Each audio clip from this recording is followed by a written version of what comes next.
Hey YouTube, Kira Qualia here. With the new support from Ultimate Stride, was able to perfect one of my favorite decks in the game. I'm a huge fan of Kagero, and Overlord is definitely my favorite of all the subclans for Kagero.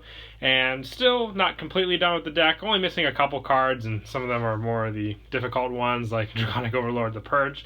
But I thought I still wanted to bring you guys the deck profile with all that I have, so let's go ahead and jump right in.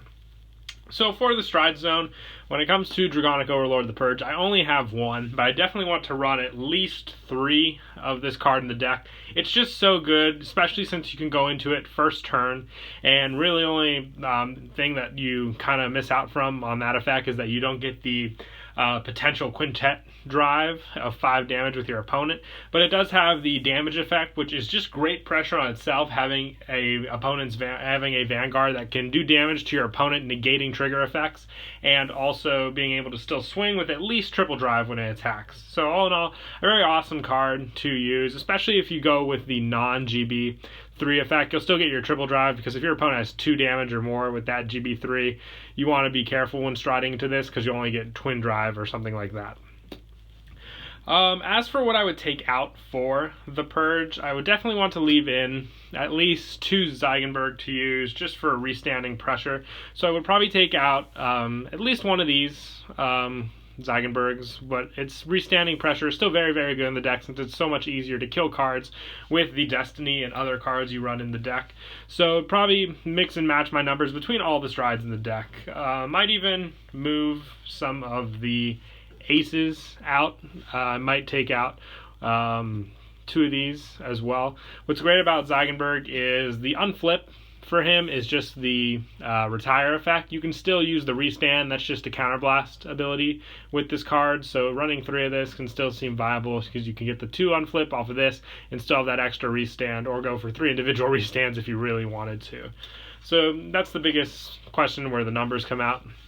I might just stick to 2 ace, since his restand is kind of a more big cost and risk to go off of, but still very good since you get your basic Overlord ability with it, and so on, like I said.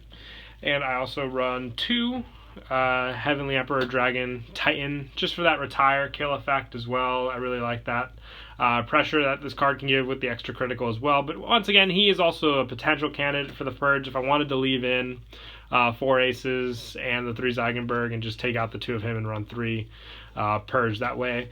The biggest thing that I'm probably debating with the whole Stride Zone at the moment. I also run 2 Nouvelle Express. This is just for easy kill game if you know your opponent doesn't have the perfect guards to work with. Make them waste their G guards. The effect negation if they have nothing is really good as well. Now the biggest thing with this deck is finding room for Drachma as well. If you do want to run it in the deck, mix and match until you find what you think would be the most potential best unit to take out.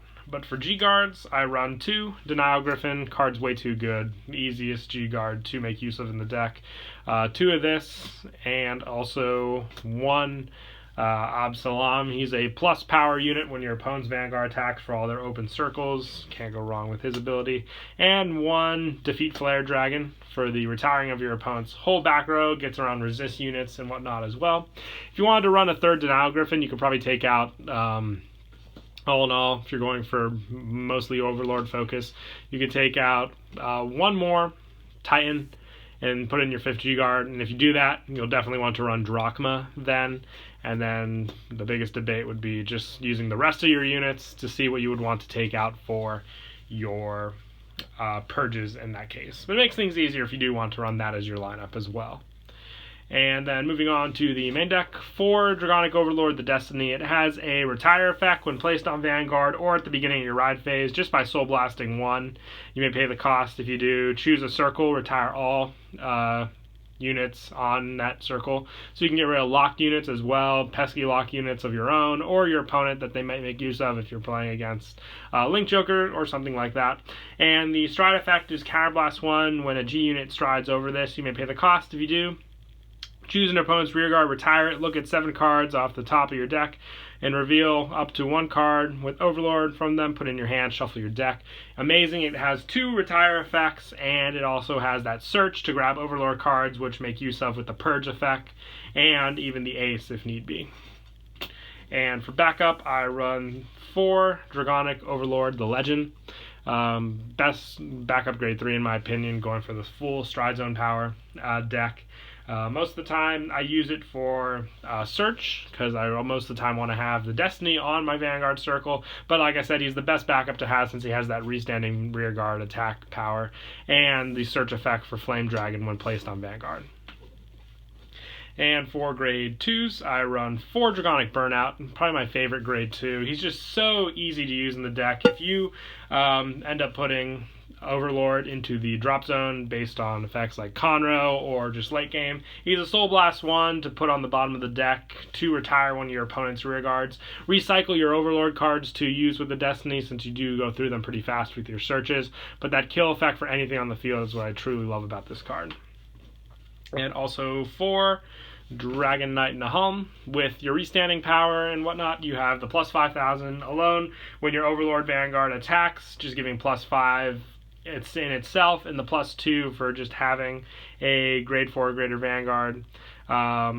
With Overlord giving it plus 2, you're at 16k alone with this guy, which alone when you're a Vanguard attacks. If your opponent gets a trigger, it can still hit your opponent. It's a great rearguard pressure in the deck.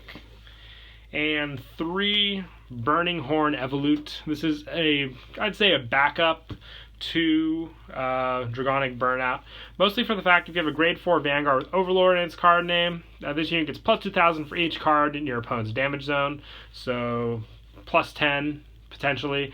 And a Soul Blast, reveal a card with Overlord in its card name from your hand. When this unit is placed on rearguard, you may pay the cost if you choose an opponent's rearguard in the same column, retire it.